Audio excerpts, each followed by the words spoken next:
Bueno, buenas tardes a todos, todas. Eh, yo me llamo Luis Garibotti, estoy coordinando el área de psicología de la Universidad de San Isidro. Es una de las áreas más jóvenes de la universidad, junto con la del traductorado. Si bien es una universidad joven, bueno, somos de las áreas más nuevas que se están abriendo, y formalmente estaremos lanzando la licenciatura en psicología a partir de marzo del año 2024.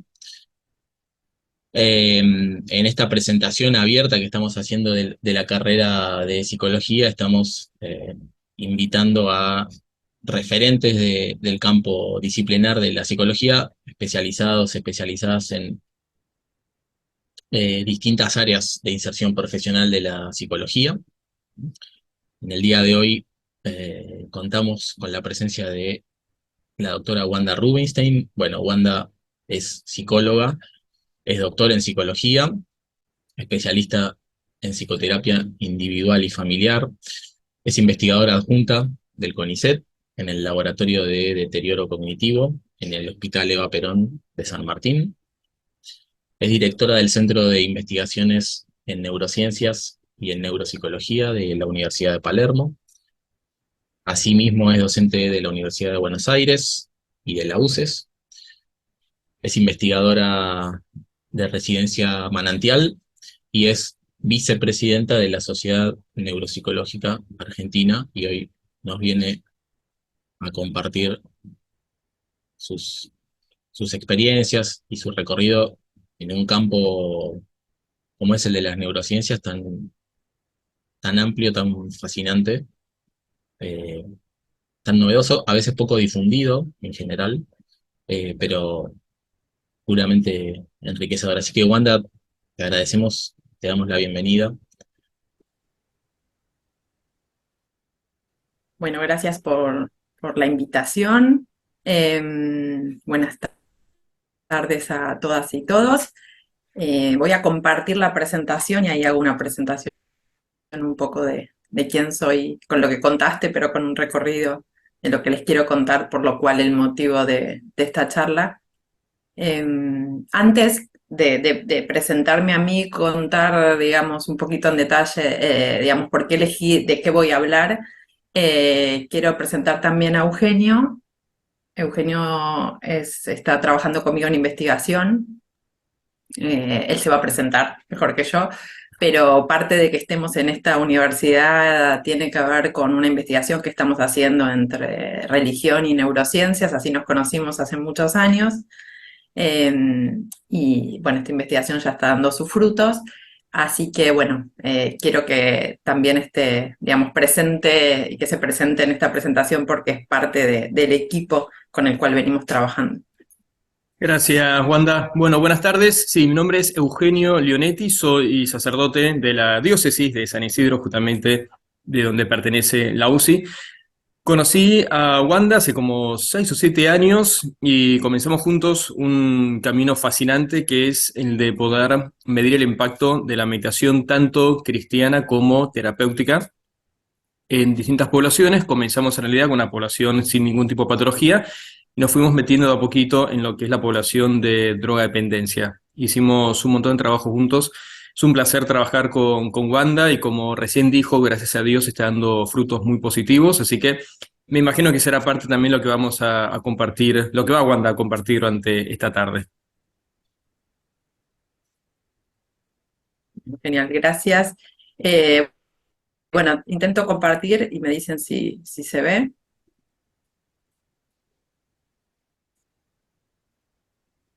Se ve, se ve. Sí, sí. ¿Sí? Ahí estamos, ¿sí? Genial. Bueno. Eh, Bien, bueno, les cuento un poco por qué elegí los temas que voy a hablar. La idea, perdón, me salté el título, es aportes de la neurociencia a la vida cotidiana, implicancias en la calidad de vida. La realidad es que yo trabajo, soy psicóloga, pero desde que me recibí, antes de recibirme ya me empecé a formar en lo que es la neuropsicología. Ahora les voy a contar un poquito qué es. y desde aquel entonces trabajo con pacientes neurológicos. En aquel entonces, ya estamos hablando de hace 20 años, un poquito más, y hace, digamos, unos 5 o 6 años comencé también a trabajar en pacientes con distintos trastornos mentales, trastornos psiquiátricos. Siempre el foco, digamos, si bien mi corazón está digamos, en la clínica, digamos, siempre trato de hacer una mirada clínica, yo soy investigadora, con lo cual trato siempre de que las investigaciones tengan una implicancia digamos, cuando hacemos investigación tenemos que, como está ahí digamos, poner la lupa, ¿no? Para hacer investigación tengo que elegir muy pocas variables y poner la lupa en esas variables para después poder sacar conclusiones. Pero la idea y digamos, el objetivo de mis investigaciones siempre tiene que ver con mejorar la vida de los pacientes, la calidad de vida de los pacientes. Entonces, un poco esta presentación en este recorrido de las investigaciones y de la clínica, tienen que ver con darles algunos conceptos que están incluidos dentro de lo que es la neuropsicología o la neurociencia, que a mi entender son importantes para mejorar la calidad de vida de las personas. Y también son, digamos, importantes y diferentes a lo que vemos cuando nos formamos en psicología, ¿sí? Nosotros cuando hablamos de emociones, hablamos de pensamiento, hablamos de ser seres sociales, lo vemos desde un ámbito teórico que la neurociencia y la neuropsicología me parece que aportan y miran conceptualmente estos conceptos o estas variables desde una mirada diferente. Y por ahí eso es lo que quiero traer acá, porque tanto la emoción, la cognición, el pensamiento, el ser seres sociales, es algo que de manera indispensable tenemos que tenerlo en cuenta desde la psicología o de las ciencias sociales. Mi aporte hoy es desde las neurociencias y las neuropsicologías, tratando de conceptualizar de una manera diferente eso que desde la psicología se conceptualiza teóricamente desde otra mirada, desde otra teoría más que mirada. Estos son 2 trabajos, esto que les contábamos recién con Eugenio, son 2 trabajos que se presentaron en 2 congresos, que vienen un poco a dar cuenta de esto que venimos haciendo. Y como les contaba también, en este caso es un programa cristiano que queremos ver cómo impacta en calidad de vida y sí teniendo en cuenta las funciones cognitivas. Cuando hablo de funciones cognitivas hablo de memoria, atención, lenguaje, funciones ejecutivas, son ámbitos de la neuropsicología. Ahora les voy a contar un poquito de qué se trata estas disciplinas. Antes de esto siempre hago recomendaciones de lectura. Estos son libros de mi mesita de luz, son libros que recomiendo para alguien también que no está dentro del área de la neuropsicología, la neurociencia, son para mí de muy ágil lectura y son maravillosos todos. Así que bueno, se los recomiendo. Acá abajo hay un link, que ese link lo vamos a compartir, donde yo les dejé artículos que son los que voy nombrando durante la presentación, incluso tienen la presentación, así que si quieren después pueden ver el PDF de la presentación y tienen los libros para que no tengan que copiar ahora. Cada uno, digamos, los 3 primeros son, digamos, escritos por neurocientíficos reconocidos en el área. Habrán escuchado por ahí hablar de Damasio, bueno, Jacoboni, que es un italiano, digamos, que habla de las neuronas en espejo, que la voy a retomar. Después está Oliver Sacks, que este libro a mí me encantó. Una de mis investigaciones es sobre la música, hago neurociencia y música, así que bueno, digamos, Oliver Sacks escribió este libro de musicofilia, que son todos trastornos neurológicos relacionados con la música, pero Oliver Sacks tiene una serie de libros muy, digamos, interesantes, muy hermosos, así que lo recomiendo para la lectura. Y este último fue una de mis últimas adquisiciones, que hoy voy a traer algo de esto también en esta charla, digamos que es un neuropsiquiatra, un psiquiatra infanto-juvenil argentino, que la verdad que todavía no me contacté con él, pero estoy maravillada con ese libro. Para quien le gusta por ahí otras áreas de la psicología, como el psicoanálisis, me parece que hace una lectura crítica y muy interesante respecto a las neurociencias, con lo cual es un libro que lo voy a considerar que lo incluyo en mi mesita de luz porque me encantó. Bien, para empezar, digamos, ¿qué es la neuropsicología? Para ubicarnos un poquito, digamos, para entender la presentación. La neuropsicología es una rama de las neurociencias que estudia la relación entre el cerebro y la cognición, ¿sí? Cognición entendida, como les conté antes, la memoria, la atención, las funciones ejecutivas, esta posibilidad que tenemos de planificar, de organizar, de tener un automonitoreo. Pero la particularidad que tiene la neuropsicología, a diferencia, por ejemplo, de la psicología cognitiva, es que va a producir, a teorizar sobre modelos de funcionamiento cognitivo, modelos de funcionamiento de procesamiento, digamos, con una idea de mente, pero basada en estudios y fundamentada en estudios de pacientes con lesiones cerebrales.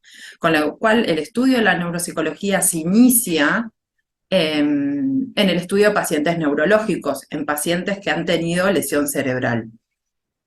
Hay un recorrido de la neuropsicología científica comienza con Broca, hasta ahí me doy cuenta que está mal el año, es 1861, ¿sí? Donde por ahí escucharon hablar de estas, digamos, lesiones del cerebro. Los primeros casos fueron el paciente de Broca y el paciente de Wernicke, donde se lesionó el cerebro y a partir de esa lesión del cerebro en el área de Broca o en el área de Wernicke, el paciente no podía producir las palabras o no podía comprender el lenguaje. Así se inicia la era científica de la neuropsicología. Luego viene una era, digamos que por ahí los que son del área de psicología reconocen más asociado a la psicología cognitiva, ¿sí? Que es tratar de producir un modelo de mente donde está asociado más a estos procesadores, a la computadora, a que haya un input de entrada, un ingreso, la caja negra. En aquel momento también se hablaba de que esta mente de la caja negra, qué es lo que se producía, y una salida, digamos, una respuesta. La neuropsicología cognitiva, a diferencia de la de la psicología cognitiva, el aporte que tiene es que va a basar sus modelos mentales y modelos de procesamiento basado otra vez en pacientes lesionados focales. No estamos hablando de sujetos normales. En base a esas lesiones, en base a esos hallazgos y esos modelos de procesamiento, va a validar o no modelos de procesamientos normales de funcionamiento. Y luego tenemos como un tercer momento de las neurociencias cognitivas que directamente esto, digamos, que lo colocamos hoy, el momento que estamos hoy dentro de las neurociencias cognitivas, es a partir de la actividad fisiológica, la actividad neuronal, digamos, la actividad química del cerebro y todo lo que tiene que ver con la imaginería cerebral y todos los dispositivos, digamos, inteligencia artificial, digamos, todo ese dispositivo puesto en función de conocer cómo, digamos, funciona el cerebro, pero también en algún punto tratar de descubrir el comportamiento humano. Entonces serían 3 momentos de esta neuropsicología. Ahora bien, respecto a la neurociencia, así como término que ustedes habrán escuchado muchas veces, tenemos que la neurociencia intenta entonces dar cuenta de este sistema nervioso, intentando a través de distintas disciplinas explicar el funcionamiento, digamos, del sistema nervioso, pero tratando de explicar la cognición, el comportamiento humano. Esas disciplinas son muchas, ¿sí? Tenemos biología, neurología, química, farmacología, genética, informática. Dentro de esas disciplinas tenemos la psicología y ahí sí hablamos más de lo que es la neurociencia cognitiva porque es la que intenta dar cuenta de este funcionamiento cognitivo, de este comportamiento humano. La idea es que todas intentan explicar la realidad humana y también de la especie, depende de dónde nos estemos posicionando, pero hay que entender que esta neurociencia va desde una molécula hasta, como decía Kandel, hasta poder entender todo lo que es el ser que somos, ¿sí? Esa molécula, ¿sí? Estudiada desde una disciplina, el gen estudiada desde otra, digamos, el fármaco estudiada desde otra, podríamos decir la farmacología, para explicar quiénes somos y cómo procesamos cómo pensamos. Entonces, lo que hay que tener en cuenta también que las neurociencias son distintas disciplinas que trabajan en interdisciplina para explicar el sistema nervioso y explicar el comportamiento. Entonces, acá empezamos un poco como, digamos, a criticar o a entender qué es lo que estamos explicando cuando se encuentra, digamos, hoy por hoy está muy de moda, tomo el término que toma Bansen en su libro, digamos, esto de la neuromanía, ¿no? O sea, me parece que hoy las neurociencias, de hecho se habla que es el siglo del cerebro, las neurociencias aparecen, digamos, como una manera de intentar explicar todo, ¿no? Pero me parece que hay que, digamos, también en esto ser críticos y entender que si nosotros vamos a investigar una neurona, esa neurona es una de las neuronas, de las miles de millones de neuronas que implican o explican la mente o el comportamiento. Pero cuando alguien hace investigación de una neurona, no está estudiando el comportamiento, está estudiando la neurona. Quizás los que hacemos investigación lo tenemos claro, que cuando yo estudio una variable, estudio esa variable relacionada con otra variable o en causa con una variable, pero que es limitado, que la lupa la pongo en esa variable y que de eso no puedo decir que de esa neurona descubrí la mente, ¿no? Porque hay como una aspiración de que la neurociencia descubra todo, o descubra lo que pensamos, o que descubra el total de lo que somos.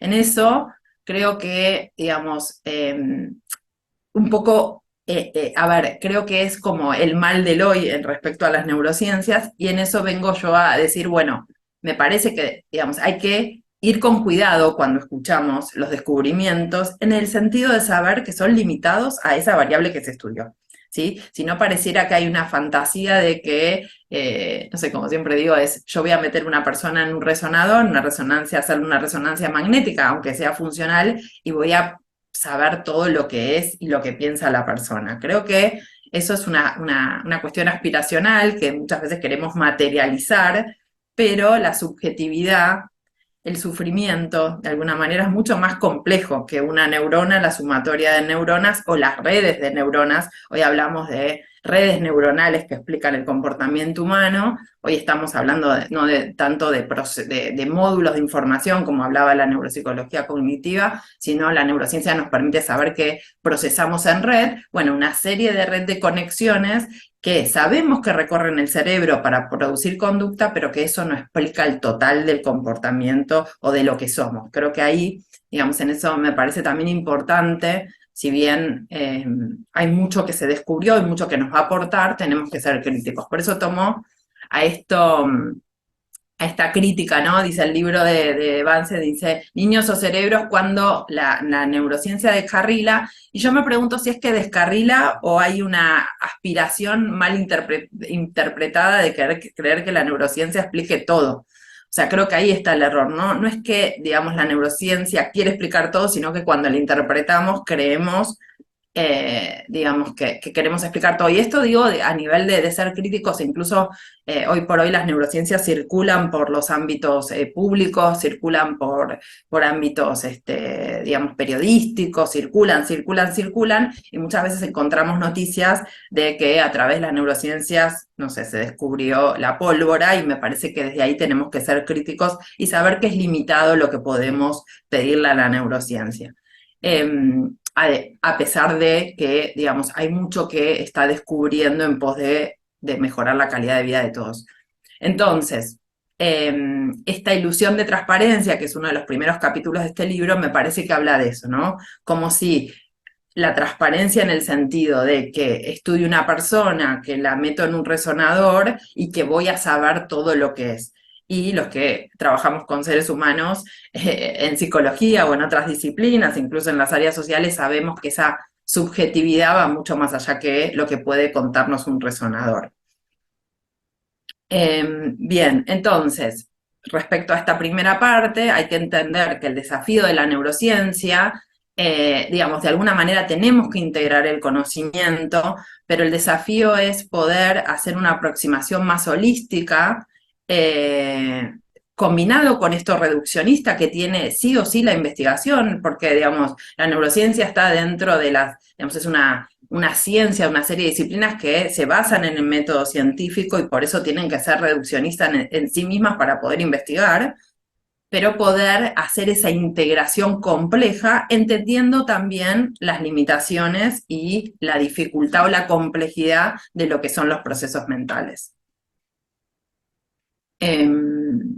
Bien, entonces, respecto a esto, pensaba, bueno, ¿qué aportan las neurociencias? Obviamente elegí tres conceptos, o sea, varias variables que se relacionan, pero en tres ejes, para hablar de cuestiones que son conceptos, como decía, podríamos decir, novedosos o variables estudiadas desde las neurociencias y más en mi área, que viene más del área de la neuropsicología, entonces, es decir, a través de pacientes con daño cerebral, que podrían, digamos, tener implicancia en la calidad de vida de los pacientes.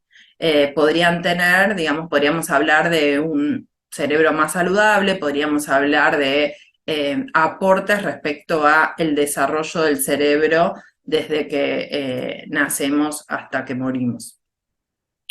Bien, respecto a esto, entonces, la primera cuestión respecto a este cerebro dañado o este cerebro, digamos, sano o cerebro saludable más que sano, creo que hay una cuestión también a tener en cuenta que empieza a plantear la neuropsicología, que se inicia en aquel momento con las lesiones focales, o sea, estos pacientes lesionados focales, pero que hoy ya sabemos que también el cerebro, cuando se daña su funcionalidad, no la estructura como en aquel momento se produce una lesión, tal estructura, tal parte del cerebro, tal centro del cerebro, bien localizacionista, va a producir determinado cuadro sindromático. Hoy por hoy no solo se estudian ese tipo de pacientes, sino que también dentro de la neurología se estudian pacientes con enfermedades progresivas, donde no hay un daño visible, digamos como en aquel momento un daño lesional focal. También se estudian pacientes con trastornos afectivos, trastornos emocionales, digamos lo que conocemos como, por ejemplo, una depresión, una bipolaridad, una psicosis, donde hay un daño, digamos, una cuestión funcional del cerebro y que también va a impactar en esas funciones cognitivas. Entonces, a veces, digamos, incluso en algunas charlas de psiquiatría o de neuropsiquiatría que he estado, digamos, se plantea esta discusión si realmente tenemos que hablar de la neurología y la psiquiatría como dos, digamos, áreas diferentes, o en realidad es un mismo cerebro que está funcionando y, digamos, estructuras se van modificando, y esa disociación entre psiquiatría y neurología ya queda como un poco antigua, porque sabemos que el cerebro es uno y que su dinámica y su estructura se va modificando en tanto estructura que funciona en red, y esa red es funcional y esas conexiones o no conexiones se van alterando. Entonces, una de las primeras cuestiones es discutir esto de la estructura versus la funcionalidad, como si fueran dos cuestiones, digamos, antagónicas, y sí sabemos que en algunos casos, digamos, va a afectar más la funcionalidad, y en otros, cuando hay un daño local y yo tengo un cerebro lesionado, como el caso, por ejemplo, los casos emblemáticos. El caso más emblemático en este sentido es el caso de Piñas-Gay, que no sé si lo conocen, pero después lo retomo, pero es un paciente que una barra de hierro le atravesó el cerebro y dañó los lóbulos frontales, y donde se ve la lesión, bueno, eso hay un claro daño de estructura, ¿no? Pero en otros casos, digamos, donde hay una funcionalidad, digamos, dañada, no es tan clara verlo en una imagen, ¿sí? Esta alteración, sin embargo, funcionalmente el paciente funciona diferente. Entonces, también los casos emblemáticos dentro de la neuropsicología nos mostraron que hay pacientes que puede dañarse, como en el caso, otro caso emblemático es el caso de HM, un paciente que, digamos, se operó por una cuestión de epilepsia, áreas temporales, y el paciente a partir de eso pierde la posibilidad de almacenar nuevos recuerdos, lo que conocemos como amnesia anterógrada. Y en ese sentido, digamos, lo que vemos es que este paciente digamos, tenía la dificultad para recordar los recuerdos de lo que le sucedía todos los días, pero en otras funciones cognitivas rendía perfecto. Y si le tomábamos inteligencia, el paciente lo que conocemos clásicamente dentro de la psicología como inteligencia, digamos, cumplía con, digamos, con los estándares de inteligencia. Entonces, digo, la neuropsicología también viene a discutir un poco en estos pacientes con lesiones cerebrales, ¿qué es la inteligencia? Si la inteligencia es rendir bien en un CI de inteligencia, tener un CI en un test de, digamos, clásico, o es ser funcional, porque ese paciente HM, por ejemplo, que lo único que no podía es almacenar nueva información, había perdido toda su funcionalidad en la vida. Y en el CI de inteligencia rendía bien, ¿no? Digamos, en estas pruebas estandarizadas. Entonces, de alguna manera, por un lado, la neuropsicología viene a poner en jaque o desde otro lugar mira la inteligencia. Y por otro lado, también interesante, digamos, en los últimos tiempos, cada vez por suerte más, también se empieza a ver esto de que muchos trastornos afectivos, bueno, muchos no, todos los trastornos afectivos tienen afectada la cognición. ¿Qué quiero decir? Hay un paciente con depresión y más allá de que sabemos que es un trastorno, digamos, de la psicopatología y que tiene que ser abordado con psicoterapia y psicofármacos si es indicado, también va a afectar la cognición en el sentido de que va a afectar la atención, va a afectar las funciones ejecutivas, y esto es lo que demuestra, es que somos uno. Y entonces que, digamos, si hay una dinámica y una química diferente al cerebro que va a hacer que el paciente tenga un trastorno afectivo, también va a afectar la cognición. Por otro lado, también tenemos este término que viene de nuestra área, ¿no? Esto de la neuroplasticidad, y que también viene, digamos, surge a partir de los lesionados pacientes focales, que lo que se ve es que cuando hay una lesión en el cerebro se reacomoda, ¿no? ¿Y qué quiere decir que se reacomoda? Quiere decir que van a, en algunos casos, generar nuevas neuronas, en algunos casos se van a hacer nuevas conexiones, digamos, para compensar eso que el cerebro, esas funciones cognitivas que el cerebro, digamos, a partir de la lesión, quedó, digamos, dañado, lesionado. Es decir que, digamos, y acá sí tomo un término de la psicología, el cerebro es resiliente, digamos, en esto de, digamos, si hay gente de psicología, esto de la resiliencia, bueno, digamos, la resiliencia es algo que nos permite, digamos, es un recurso que nos permite, digamos, sobrellevar situaciones, digamos, traumáticas, digamos, de recomponernos con recursos psicológicos a situaciones difíciles. Bueno, en este caso el cerebro tiene la neuroplasticidad, que también se producen cambios en el cerebro a partir de lesiones focales, o incluso lesiones más funcionales. Bueno, este término es de la neuropsicología y de la neurociencia, y nos viene a dar cuenta de todas las posibilidades que tiene el cerebro, a pesar del daño, ¿no? Y también en este sentido importante para tener en cuenta, ahora vamos a ver qué cosas tenemos que hacer para cuidar nuestro cerebro y en ese sentido dar calidad de vida, pero bueno, que digamos de alguna manera la neuroplasticidad es esperanzadora en relación a que a pesar del daño podemos hacer mucho para compensar ese daño.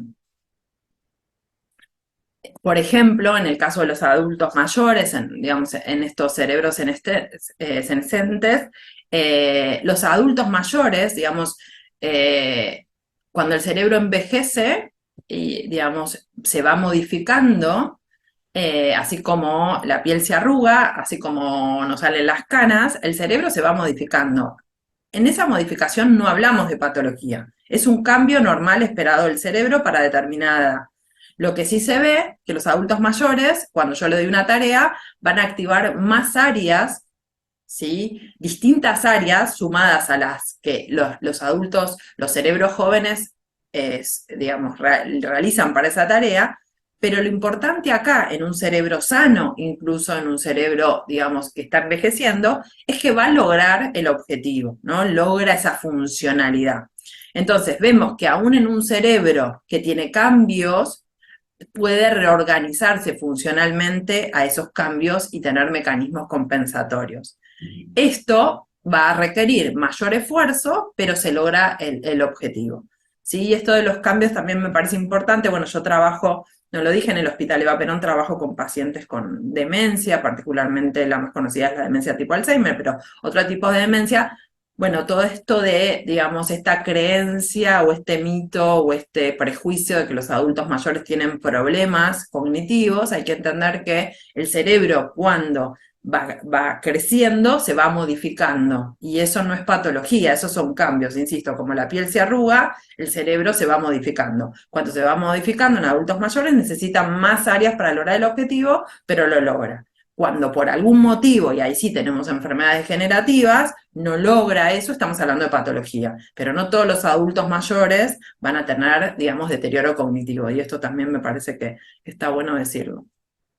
Otro ejemplo de esta neuroplasticidad es la anegesia del cuerpo calloso, que es, digamos, niños que ya nacen con esta falta de conexión. El cuerpo calloso son fibras que conectan ambos hemisferios y se ve que en niños que nacen con este cuerpo calloso, con estas fibras, digamos, no conectadas, pueden reestructurar sus hemisferios para que funcionen normalmente, ¿sí? Entonces esto es otra manera, digamos, otro ejemplo de patología, pero donde se puede ver esta plasticidad neuronal.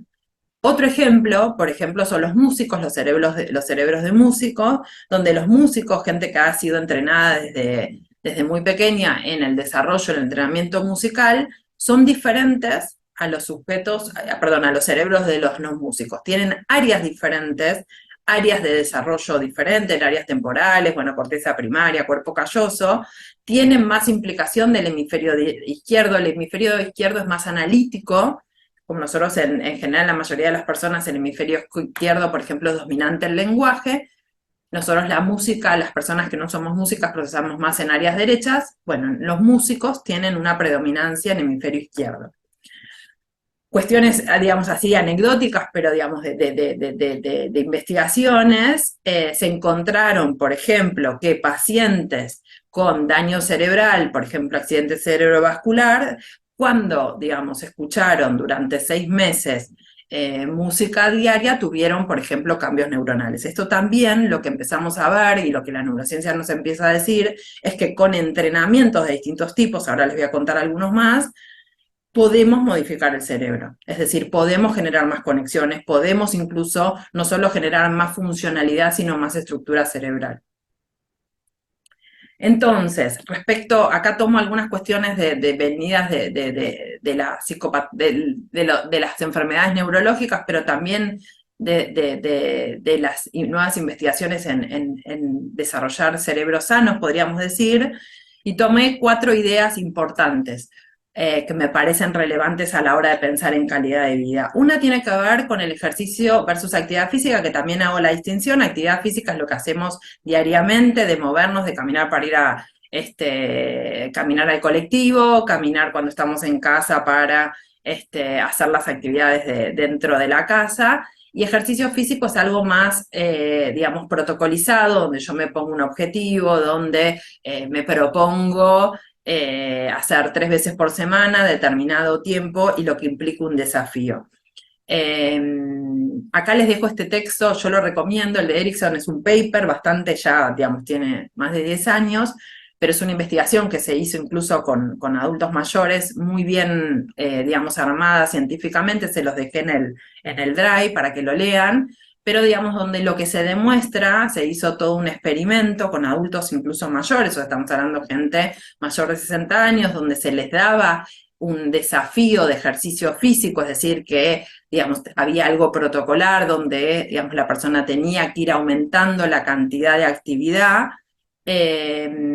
con un objetivo específico, y donde lo que se vio es que no solo las personas, con lo que ya sabemos de que el ejercicio físico mejora los estados emocionales, que el ejercicio físico mejora el estado físico del cuerpo, sino también lo que se vio es que, digamos, modificó la estructura del cerebro, y justamente en áreas que tienen que ver, por ejemplo, con la memoria, ¿sí? O sea, las personas que hicieron ejercicio físico no solo mejoraron sus áreas cognitivas, es decir, la memoria, la atención, sino que incluso se vio y se midió con imaginería cerebral, aumentaron áreas del cerebro. estructuras del cerebro relacionadas con la memoria, por ejemplo, ¿no? Entonces digo, no es solo, por eso el ejercicio físico podría ser, podríamos decir, neuroprotectivo. Es decir, si una persona tiene la posibilidad de desarrollar una enfermedad, en este caso enfermedades degenerativas, que se dan en general mayor de 60 años, tenemos la posibilidad, una de las posibilidades para contrarrestar incluso,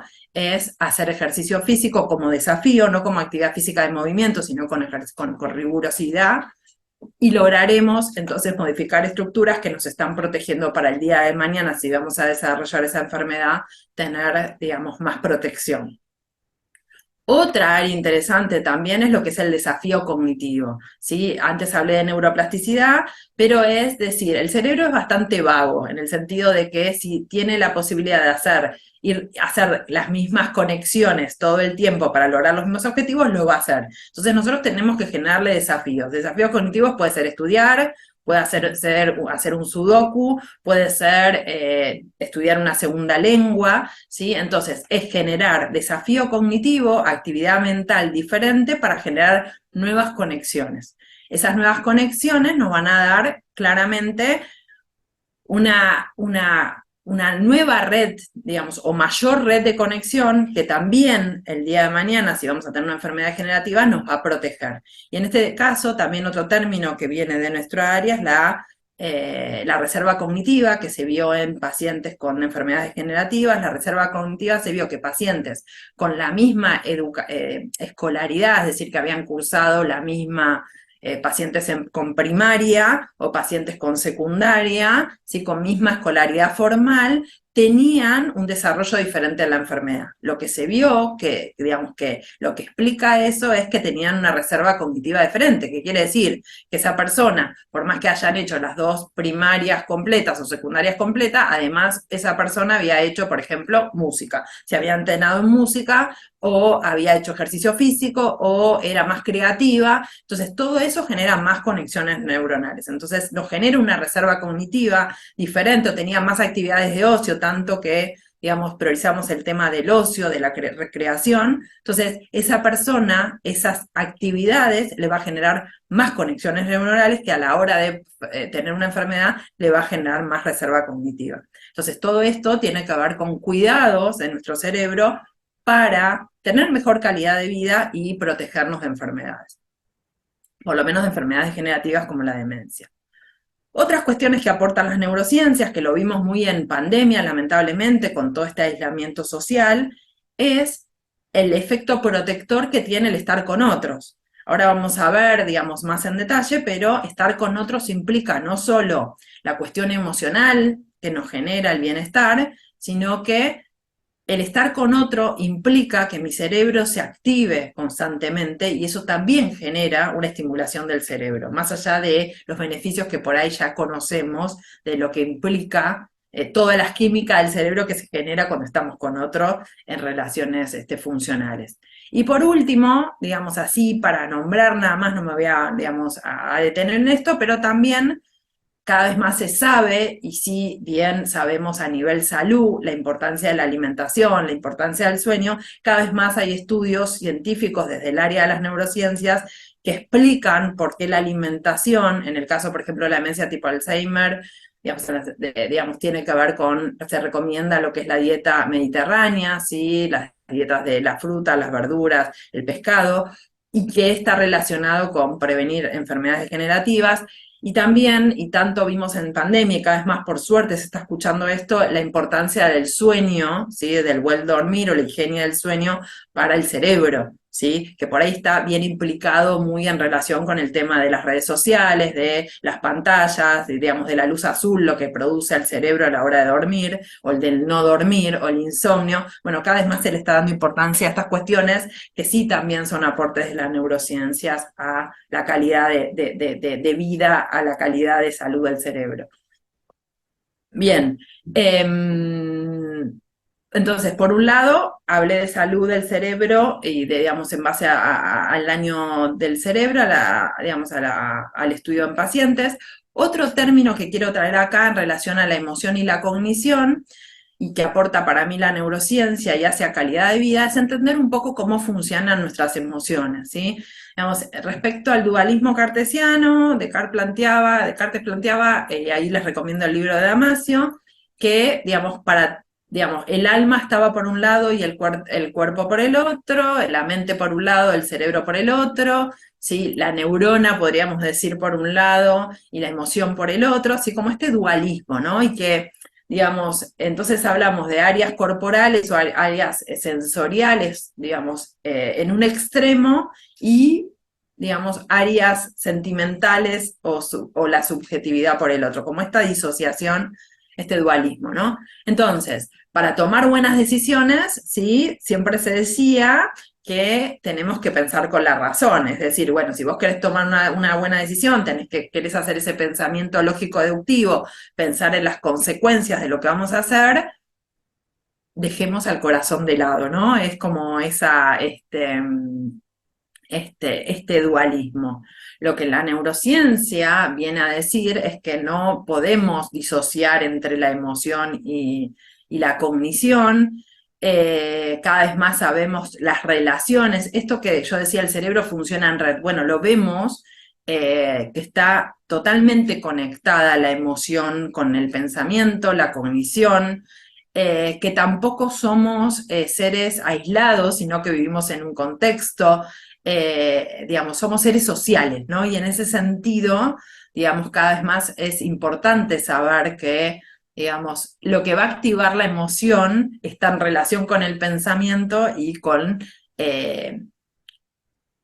los demás, ¿no? Con el otro, que nos va a permitir activar este cerebro. Ahora vamos a ir un poquito más en detalle. Entonces, un caso emblemático, como les conté antes, el caso de Piñas-Gay. ¿Qué viene a demostrar este caso en la neuropsicología y qué aporta a lo que les voy a contar ahora?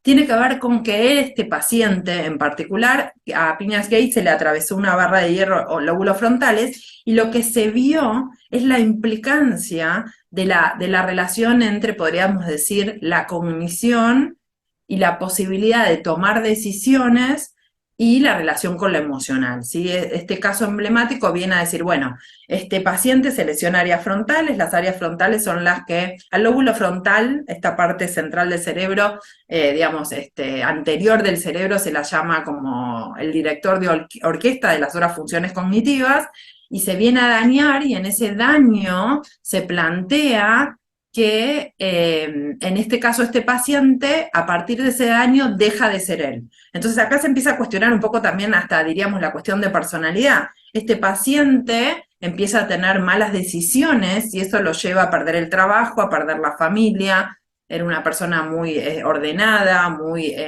organizada, y deja de ser él. Entonces, un poco este caso emblemático empieza a poner en juego también lo que tiene que ver con la toma de decisiones. Lo que Damasio plantea en este sentido y que aporta, y en ese sentido es un nuevo paradigma, es que para tomar una decisión nosotros no solo vamos a, digamos, cuando tomamos una decisión tenemos que tener en cuenta la emocionalidad, no es algo consciente, pero sí tenemos un marcador somático del cuerpo, una activación fisiológica que nos va a llevar a reaccionar de determinada manera. Lo que se plantea, la neuropsicología, lo que, digamos, vio también a lo largo de la historia y la neurociencia, es que todas las funciones cognitivas o todo lo que somos hoy sirvió a la especie para sobrevivir.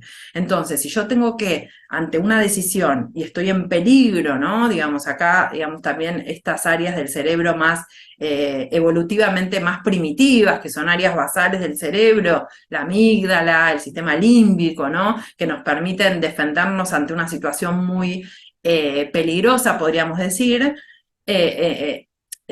No podemos perder mucho tiempo, si estamos en peligro, en tomar una decisión. El pensamiento lógico deductivo, eso que decía, para tomar una buena decisión dejemos a la razón de lado, la realidad, al corazón de lado, a la emoción de lado, nos va a llevar mucho tiempo. Entonces, cuando estamos en peligro, tenemos que tomar una decisión rápidamente, de la cual no somos conscientes, pero sí hay un marcador fisiológico que yo lo puedo medir. Puedo medir conductancia en la piel, puedo medir tasa cardíaca, que nos lleva, ¿sí?, a tomar decisiones. Lamentablemente acá en Argentina estamos muy acostumbrados cuando tenemos una situación de peligro, si sentimos que estamos en peligro, si pensamos si vamos a ver un policía, si es un lugar que es seguro o no es seguro, todo eso que podríamos pensar para tomar la decisión de irnos, ya corremos demasiado peligro. Entonces, a tomar una acción rápida nos protege de esa situación. Entonces, esto Damasio viene con este paradigma y con esta concepción teórica a romper con esta idea de que para tomar una buena decisión tenemos que pensar con la razón, y este marcador somático que impacta en el cuerpo, que es emocional, que es puramente fisiológico, nos va a permitir tomar buenas decisiones o decisiones adaptativas. Desde este lugar también hay áreas del cerebro, no me voy a detallar en esto, pero que se entienda que esto está basado en pacientes y está basado en áreas, ¿sí? Digamos, si yo pienso en la parte más racional, voy a pensar en áreas más corticales, más superiores del cerebro, y si pienso en áreas emocionales, voy a pensar en lo que se conoce como el sistema límbico, la amígdala, son áreas más basales del cerebro y que son las áreas más emocionales y las que compartimos con otras especies. Desde ese lugar y nuevos modelos ya plantean que para tomar decisiones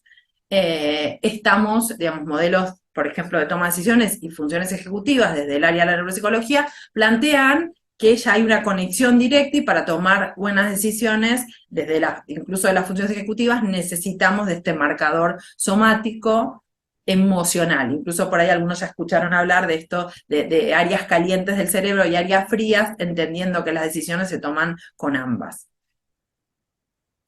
Bien, esto en relación a la emoción y a la cognición, y en eso también imposible no decir que somos seres sociales, ¿no? Digamos, y esta emoción y esta cognición en un cerebro que es social y que todo el tiempo está interpretando las señales del ambiente. Ahora bien, lo que se vio también con este paciente, Piñas-Gay, y con otros pacientes, es que cuando ese cerebro se daña, no solo se daña, digamos, la cognición, que podría ser la posibilidad de recordar, no, la posibilidad de atender a determinados estímulos, la posibilidad de organizarnos, de planificar, sino también que se basa en cómo somos con los otros, cómo somos en relación a seres sociales. Este término más, digamos, de nuestra área es lo que conocemos como cognición social, a diferencia de otros términos que se usan en otras áreas de la psicología. Y desde ese lugar y como seres sociales quiero traer otro concepto que también les dejé, digamos, y les compartí el libro, que para mí es otro de los libros más interesantes, es el término de neuronas en espejo. No sé si las conocen, pero las neuronas en espejo son neuronas visomotoras que se activan en mi cerebro cuando yo veo al otro hacer algo. De alguna manera es una manera que tenemos de resonar con el cerebro del otro. Entonces, esto de activar, que mi cerebro se active cuando yo solo veo al otro, o incluso no solo cuando veo, si alguien está por tomar, está haciendo el gesto de tomar, yo ya voy a simular en mi cerebro como si estoy tomando. ¿Y para qué sirve esta resonancia del cerebro del otro en mi cerebro? Sirve para estar atentos a la intención del otro, por un lado. Y no solo para estar atento a esa intención, sino también para empatizar con el otro. Somos seres sociales, entonces necesitamos estar en sintonía, en resonancia con el otro y necesitamos empatizar. Bueno, las neuronas en espejo fueron neuronas descubiertas primero en monos, se dice, digamos, después creo que, digamos, no fue tan impactante el desarrollo de las neuronas, pero en un momento se decía que las neuronas en espejos eran a la psicología como el ADN a la biología. Sí, la realidad es que esto también viene del hallazgo de determinadas patologías, como por ejemplo el autismo, donde justamente se vio que había en estos pacientes había podríamos decir, una activación diferente. Entonces, sí se vio y justamente que esto trae dificultades en la relación con los otros. Ahora, estas neuronas en espejo se activan podríamos decir, desde el inicio. Los bebés digamos, minutos creo que era a 40 minutos de nacer ya empiezan a imitar, y en esa imitación también estamos activando estas neuronas en espejo, ¿sí? Entonces esta imitación también nos permite comunicarnos con otros, nos permite percibir al otro y nos permite comunicarnos, ¿sí? Como base de la comunicación, base de lo que somos seres sociales. Respecto a las emociones, también lo que aporta las neurociencias y la neuropsicología y lo que se vio que se pueden dañar de manera independiente es que todos universalmente reconocemos las emociones en los otros.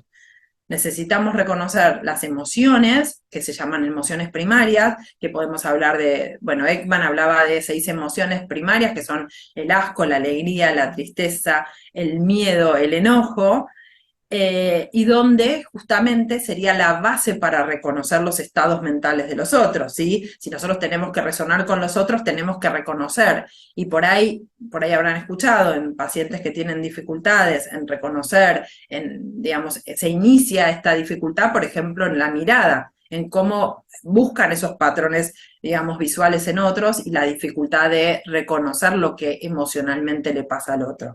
Hay distintos pacientes, acá yo traje algunos, por ejemplo, hay pacientes donde a partir de una lesión tienen dificultad en reconocer los rostros, es decir, no reconocen las señales, sí pueden reconocer un familiar a través de la voz, pero no pueden reconocer a partir de las señales visuales, eso es una alteración, digamos, causada por una lesión neurológica. Hay otros pacientes, como el síndrome de Capras, que no pueden reconocer el reconocimiento emocional, o sea, reconocen, perdón, las señales del rostro, los ojos, la cara, digamos, la cara que está compuesta por ojos, nariz, boca, reconocen, pero no pueden reconocer la expresión emocional del rostro, por ejemplo. Entonces esto también se sabe que se procesa de manera independiente. Entonces, como seres sociales tenemos esta posibilidad de reconocer que los otros tienen una mente diferente, resonamos con los otros tienen una intención, que vamos a reconocerla a través de su expresión emocional, y esto nos permite construcciones más complejas de esta teoría de la mente, que es que el otro al final, digamos, es un otro con intenciones, con deseos, con creencias, y esto nos permite empatizar con lo que el otro le pasa. Estos son todos conceptos, digamos, que vienen de la neuropsicología y que están, digamos, construidos a partir de pacientes con lesiones cerebrales que, digamos, no pudieron construir esta teoría de la mente. Hablamos de empatía cognitiva, que es reconocer que el otro tiene procesos cognitivos y que le pasan, digamos, pensamientos diferentes a los propios y nos permite reconocerlos, y también empatía emocional, que el otro reacciona emocionalmente, digamos, diferente a lo que podemos reaccionar nosotros, pero que tenemos que estar en sintonía para poder convivir, para ser seres sociales, ¿no? Entonces, y para ir terminando un poquito, digamos, es qué aportan las neurociencias en este sufrimiento, ¿no? Algo mucho más humano y que nos permite relacionarlos. Se vio que por procesos cognitivos y emocionales pueden predisponer a que el dolor se convierta en crónico, es decir, ya esta relación entre lo que procesamos cognitivamente y emocionalmente lleva a un dolor crónico, y que, digamos, de manera opuesta, pacientes con dolor crónico poseen cambios cerebrales, cognitivos y emocionales, ¿sí? Como esta doble disociación entre lo emocional por un lado y cognitivo, y el cuerpo por otro, este sufrimiento del cuerpo que uno podría decir antes se creía que era solo del cuerpo, ese procesamiento de ese dolor, digamos, tiene implicancias en el reconocimiento cerebral. Por otro lado, digamos, también ya hay estudios que hablan de que una experiencia de violencia, una situación traumática, va a generar un desarrollo cerebral diferente, especialmente en el sistema límbico, distintas volumetrías del hipocampo y de la amígdala que están relacionadas con la memoria y la emoción, como dije antes. Es decir, que este sufrimiento en estadios iniciales del desarrollo del cerebro y de la psiquis humana produce cambios en el cerebro que a larga data también van a producir psicopatología, ¿no? Psicopatología, perdón. Por otro lado, también hay estudios que ya demuestran que, digamos, a través de el desarrollo de terapias cognitivas, ¿sí? Del desarrollo de, por ejemplo, bueno, algo muy conocido de mindfulness, van a generar, digamos, cambios en el cerebro con digamos, imágenes cerebrales, o sea, es decir, lo que es un entrenamiento produce cambios cerebrales. Bueno, esto que les contaba, ¿no? Un poco, digamos, también de programas de meditación. Ya hay algunos estudios que muestran cambios en imaginería, la meditación, digamos, cambios en las funciones cognitivas, un mejor desempeño en funciones cognitivas. Y por último, lo que tiene que ver con esto de ser seres sociales, que ya también está demostrado, pero que viene en relación a esta, digamos, si queremos buscar, como les contaba al principio, esta limitación de, bueno, ¿qué estudian las neurociencias? Y por ahí, digamos, el estudio de investigación de la neurociencia, el foco lo puso en las neuronas en espejo, y así estudió, pero que de alguna manera eso que se estudia a nivel muy focal y de una variable muy limitada, sabemos, digamos, que son los procesos basales, iniciales, para poder entender después qué pasa con esto que podemos llamar red de apoyo, red social, y que estar digamos, con otros mejora la salud, ¿sí? Mejora el estrés, disminuye la presión arterial, mejora la frecuencia cardíaca, mejora el equilibrio del cortisol. Esto de que personas aisladas tienden a experimentar dolor físico, bueno, creo que lamentablemente la pandemia el aislamiento social fue un experimento mundial lamentable, y hoy todos los profesionales de la salud estamos trabajando con las consecuencias de ese aislamiento social. Que respecto a estar con otros mejora, aumenta la agudeza mental, el estar sin otros, el estar aislados produce pérdida de capacidades cognitivas, que la interacción humana es un factor que estimula el cerebro, entendiendo desde que yo estoy con otro y las neuronas en espejo se activan y simulan el estar haciendo lo que el otro hace en esa resonancia. Y para concluir, y creo que estamos con el tiempo, varias cuestiones a decir, y las voy a leer porque me parece importante como marcarlas. Las neurociencias aportan conocimiento para el bienestar de las personas, impactan positivamente calidad de vida de las personas, si sabemos interpretarlas y conocemos sus limitaciones. La subjetividad no se mide en un resonador, la emoción y la cognición están íntimamente relacionadas. Si queremos tomar decisiones, tener en cuenta el marcador somático. Si queremos tener mayor calidad de vida, a medida que pasan los años, las recomendaciones son realizar ejercicio físico, realizar una alimentación recomendada, realizar desafíos cognitivos y priorizar los vínculos afectivos para generar una buena red de apoyo. Bueno, eso es todo. Espero que les haya gustado. Creo que corrí mucho, como siempre. Genial, genial, muchas gracias, Wanda. Bueno, ahí vamos invitando a Sí, quienes sí. quieran realizar preguntas, que las vayan compartiendo por el chat.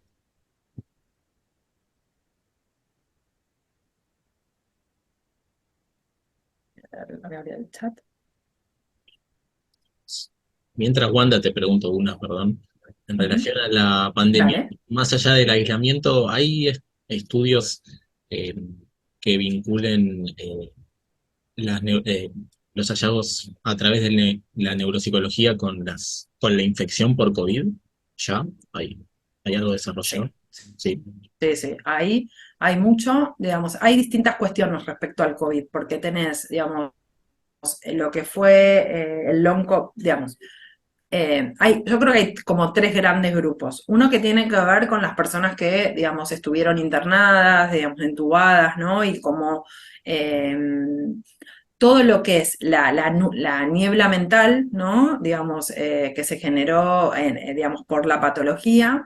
Y a la vez, y acá va la parte mía psicológica, y, digamos, también las cuestiones, digamos, que generan lo traumático o, digamos, las cuestiones psicológicas en relación a una internación en una pandemia. Digo, eso por un lado, ¿no? Porque muchos, digamos, han quedado no solo con las secuelas, las cuestiones neurológicas, sino lo psicológico, que muchas veces no es tan fácil discernir, ¿sí? Porque sabemos que una persona por una depresión o por mucha angustia va a tener problemas cognitivos. Entonces, ese discernimiento. Eso por un lado. Después tenés los pacientes con long COVID, que son los que perduraron, ¿sí? Por un largo tiempo después de la enfermedad, y también, lamentablemente, digamos, está descrito ya pacientes que después de haber desarrollado empiezan con lo que es una degeneración. Son pocos, yo he tenido en el hospital un paciente, pero que empiezan después de haber tenido COVID con podríamos decir, con una demencia degenerativa, que no es, digamos, lo más frecuente, pero también está descrito. Entonces son distintos cuadros neurológicos asociados al COVID.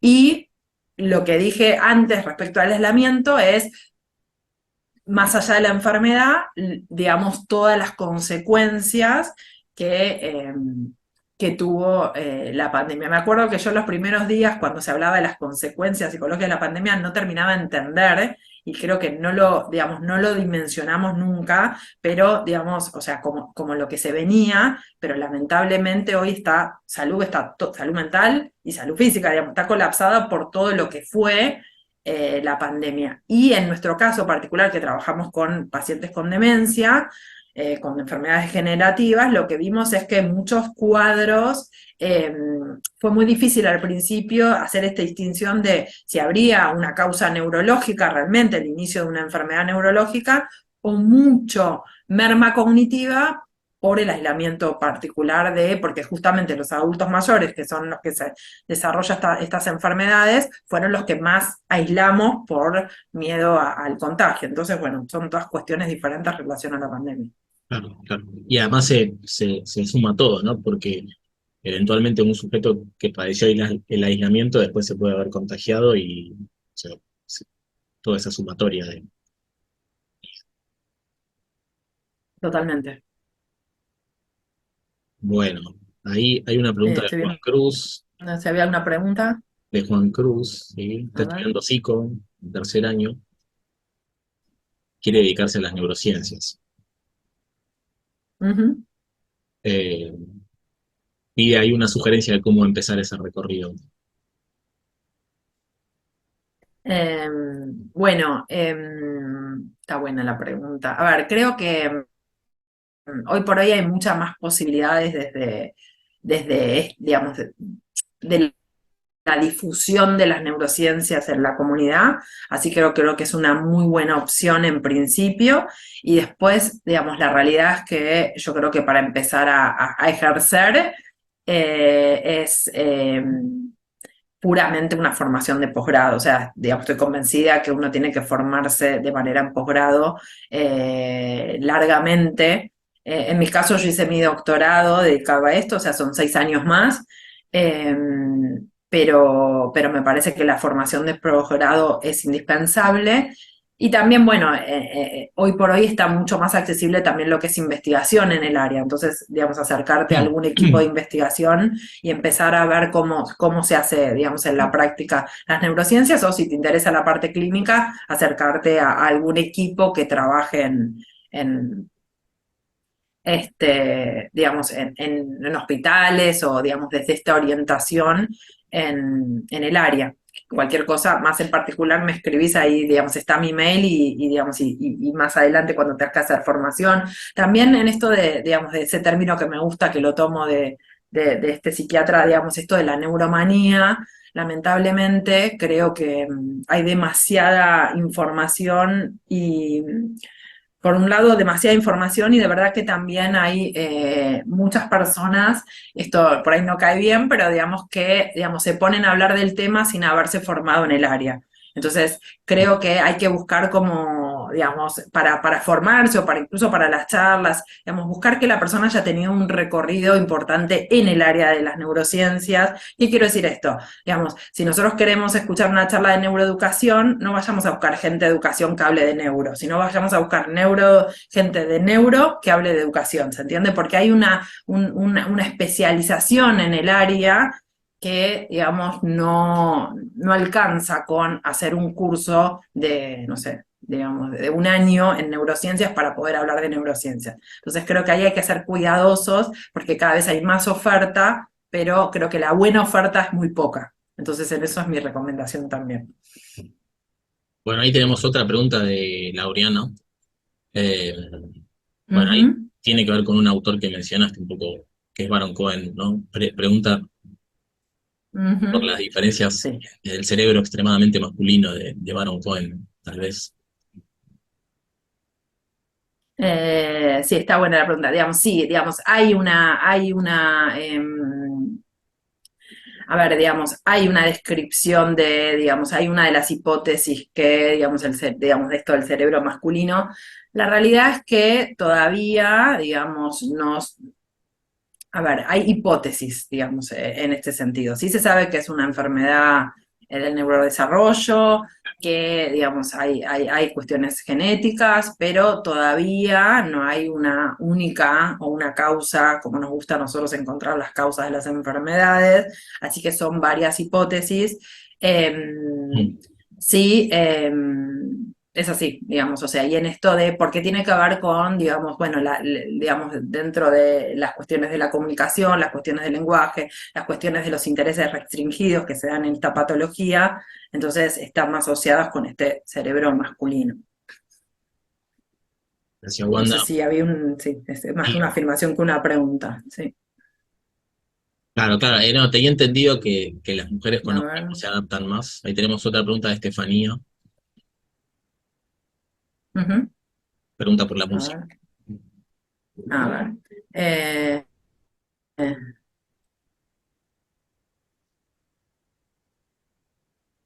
Bien, ay, me encantó esta pregunta, la última, porque tiene que ver con una de las investigaciones nuestras. A ver, digamos, una de las investigaciones que hacemos, y si tienen ganas, me los piden por mail y comparto, lo puedo poner en la carpeta, ya que me lo preguntan. Nosotros trabajamos en cómo la música modula la memoria. Es una investigación que venimos ya hace 10 años trabajando en este proyecto de investigación, y vimos que es justamente la música en distintas poblaciones mejora la memoria, no toda la música. Hemos encontrado que la música activante, que es la música con patrones, con un ritmo y un tiempo, digamos, X, que se considera activante, mejora la posibilidad de consolidación del recuerdo. Esto es una investigación que empezamos a hacer en sujetos músicos y no músicos con la doctora Nadia Justel. Y luego, hoy, digamos, ya en este año, espero que, digamos, concluido, pero ya hay publicaciones al respecto, lo hicimos con pacientes con Alzheimer, que justamente el paciente con Alzheimer va perdiendo progresivamente la memoria por su propia enfermedad. Quisimos ver si la música en estos casos donde la memoria está deteriorada, eh, podía compensar, ¿no? Podía modular ese deterioro, y encontramos, esta investigación es de Julieta Moncracio, psicóloga que se está a punto de doctorar, y encontró ella en su investigación de doctorado, en su tesis de doctorado, que la música modularía la memoria en pacientes con Alzheimer, también esta música activante, en el caso de los pacientes con Alzheimer, disminuyendo el recuerdo. Perdón, dije al revés, disminuyendo los errores que tiene el paciente al recordar. Eh, Así que sí, modula, con lo cual en principio les recomendaría que si tienen que estudiar, por ejemplo, si uno quisiera digamos, mejorar la memoria, tiene que ser con música, con patrones activantes, no relajantes. Con relajantes incluso venimos encontrando que la música en algunos casos disminuyó el recuerdo. Y respecto al entrenamiento, que también me preguntaban, eh, digamos, hay que entender también en esto de que, bueno, la memoria tiene distintos procesos digamos, codificar, almacenar y recuperar, entonces depende el momento donde nosotros modulemos, es los efectos que va a producir. Hay distintas investigaciones que modulan en el momento del recuerdo, después en otros, digamos, en el momento de la consolidación como la nuestra, hay otros que modulan posaprendizaje, entonces los estudios son controversiales en ese sentido. En el caso nuestro tratamos de ir modular en el almacenamiento, pero también respecto al entrenamiento, también hay otro estudio, por ejemplo, de la doctora Díaz Abrán, que es musicoterapeuta, que es parte del departamento de la UP, y es investigadora del CONICET, que ella, por ejemplo, estudió cómo modula el entrenamiento musical, la improvisación musical, ¿no? Y también vio que la improvisación musical, eso fue tesis de doctorado, modula el rendimiento cognitivo, con lo cual, en esto del entrenamiento, la improvisación musical, que sería más acción, ¿no? Digamos, con instrumentos, modula el recuerdo. Así que la música, sí, la realidad es que nosotros empezamos a investigar música por esto de que el procesamiento musical digamos, está disociado de lo que es por ejemplo, el procesamiento del lenguaje. El cerebro procesa de manera independiente la música y el lenguaje. Entonces empezamos a estudiar en pacientes que justamente tenían muy deteriorado el lenguaje y tenían la conservación, a pesar de su demencia, el procesamiento musical muy, digamos, conservado. Y esto está reportado en la bibliografía. Lo mismo casos, por ejemplo, de amusias, que son lesiones en el cerebro, donde un paciente que era músico, previo conocía, deja de poder conocer digamos, el lenguaje musical. Digo, son todas en neuropsicología las llamamos disociaciones. Entonces, bueno, esto nos llevó a poder pensar en, digamos, que la música tiene un lugar diferente en el cerebro, que tiene, como siempre digo, porque hay una discusión si la música sirve adaptativamente, pero por otro lado, si sabemos el cerebro puede procesar la música, evidentemente no sirve adaptativamente, porque hoy nuestro cerebro tiene la posibilidad de procesar. En ese sentido, si les gusta la música, les recomiendo desde, digamos, la parte neurocientífica, hay Pérez, es ella quien escribió y desarrolló todo el procesamiento cerebral de la música, con modelos cognitivos incluso. Bueno, recomiendo la lectura de ella para entender ese procesamiento cerebral de la música, que es una herramienta terapéutica muy importante a la hora de trabajar con pacientes neurológicos y psiquiátricos también. Bueno, en relación a lo que preguntaba Julieta, voy a compartir el link de la carpeta, ¿sí? En el caso, bueno, que alguien lo pierda o lo que sea, les dejo mi mail también y se los compartimos por esa vía, ¿sí?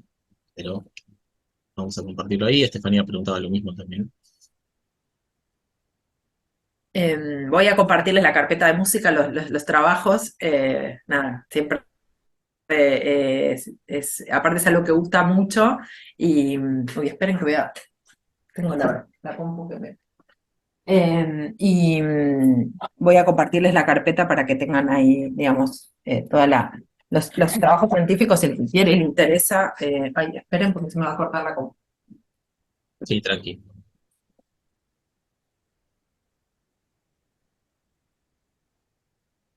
Perdón, me estaba Gracias. enchufando. Gracias. Bueno, les comparto también una carpeta para que, digamos, tengan ahí toda la info de música que quieran.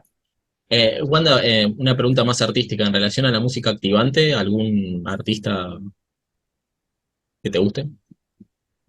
¿O algún estilo musical? Eh, a mí me gusta el rock nacional, de la época de Fito y Charlie. Muy bien. Esa es mi música, esa es mi música. Desde adolescente y la sigo escuchando. Eh, pero bueno, también es interesante tu pregunta, ¿por qué? Porque los estudios, nosotros lo hicimos, por ejemplo, las investigaciones que hicimos, las hicimos con música clásica, que son, digamos, los estudios, digamos, lo hicimos en base a otras investigaciones, tratando de respetar, digamos, esta posibilidad de, bueno, en la investigación uno siempre tiene que respetar los métodos científicos y en eso usamos extractos musicales que ya estaban validados, usados científicamente, pero una de las cuestiones que es discutida respecto a la investigación en música es que usar, por ejemplo, música clásica en pacientes que nunca escucharon música clásica, si bien los parámetros de la música se están respetando, por ahí no está asociado a los gustos. Y ahí ya tenemos toda una cuestión cultural respecto a los lugares en donde se hacen las investigaciones. Incluso una de las cosas que más se critica es que toda la música usada en las investigaciones es música occidental. Claro. Nosotros tenemos el caso de un tesista de la Universidad de Palermo que hizo su tesis de grado, que hizo un análisis de caso con música de la India, porque él justo había estado en la India, digamos, había vivido en la India y pudo hacer como esa disociación entre ese estudio, digamos, de la música desde otro lugar del mundo, ¿no? Pero con otros parámetros, con otra dinámica, Claro. con otra teorización de la música, súper interesante la verdad. Claro. Pero bueno, es algo que se critica siempre, es que la música es occidental y que Claro. depende de dónde hagamos las investigaciones, es de dónde, digamos, bueno, no se tiene en cuenta los gustos de la persona, ¿no? Bien. Bueno, ahí Juan Cruz nos habla del reggaetón. Y ahí hay hay que empezar digamos, en nuevos horizontes, digamos. Creo que tenemos mucho La realidad es que el estudio digamos, científico y de neurociencias de la música es como muy nuevo también. Nosotros empezamos hace 10 años y había muy poco también. O sea, así que creo que es como un campo dentro de las neurociencias como todavía bastante nuevo, digamos. Claro. No como otros, digo, hablamos de memoria, hablamos de atención. Bueno, este campo de las neurociencias y música no hay tantas investigaciones al respecto. De hecho, en Alzheimer, que es la que nosotros venimos haciendo, no hay. O sea, como la nuestra, o sea, no hay. Entonces, bueno, es un campo todavía muy a explorar. Así que los invitamos, quien se anime. Sí. Eh, Y además, por suerte, hay diálogo intergeneraciones, al menos en el caso de Fito Páez que hablábamos recién, tiene mucho vínculo e intercambio con las nuevas generaciones de músicos. Han hecho cosas juntos ya. Eso ujú. culturalmente es muy bueno. Eh, bueno, ahí Sí, Estefanía, nosotros pero... teníamos ah, perdón, perdón. sí. No, no, perdón, perdón. No, teníamos una paciente que también está publicado el caso, que lo logramos, después de 10 años de trabajo, logramos publicar ese caso, que ella, digamos, había perdido el lenguaje y se relacionaba exclusivamente eh, había perdido el lenguaje y, mira, y justo ahí me están preguntando, la demencia, ¿qué ritmos son los sugeridos a la demencia frontotemporal? El caso que cuento es una demencia frontotemporal con una pérdida total de lenguaje y justamente a ella le gustaba el tango. Y no me acuerdo si en la publicación está escrito, pero era increíble cómo ella no podía escribir palabras y pudo escribir canciones de tango. Pudo escribir el tango, digamos, lo pudo escribir. No sé si está en el artículo, no me acuerdo si logramos como, digamos, si está la imagen, pero bueno, fue un caso emblemático por eso, porque no tenían, o sea, ya no podía hablar y no podía escribir, y, y sin embargo podía escribir la canción, podía cantar, y obviamente también, bueno, la música se usaba como terapéutica en bajar los síntomas conductuales de la paciente. La publicación la pongo, digamos, es una, no me acuerdo el nombre, es una revista, es una disociación, pero la primera autora es Tirigay, pero prometo la pongo en la carpeta, les copio todas las publicaciones de música y esa va a estar. Es la última publicación que tenemos. Bueno, muchas gracias, Wanda, por tu tiempo. En la próxima tenemos que hablar de música, claramente veo por, por las preguntas. Es un tema que convoca mucho. Para eso le digo a Julieta Moltracio que venga a hablarles que, digamos, todo el equipo de música digamos, tenemos un equipo de investigación de música, la única que no soy música soy yo. El resto son todos psicólogos, músicos. Claro. Así que, digamos, pueden hablar mucho más de música que yo. Bueno, muchas gracias por tu tiempo, muy agradecidos por el tiempo de Gracias todos, a todos. por haberse sumado, gracias por el interés. Y bueno, ahí compartimos el link con los artículos que subió Wanda y cualquier cosa nos contactan, ¿sí? Al mail mío o al mail de admisiones Ujú. y lo repetimos. Así que gracias a todos y a todas, nos estamos viendo, que anden muy bien. La Muchas presentación gracias. está en el drive que compartió Wanda. También la puse. Está la presentación, sí. Sí, la puse en PDF. Está, también. Compartí todo. Ya Ahora todo. pongo lo de música que no está. Ya todo. Gracias. Adiós. Cuídense. Olvido.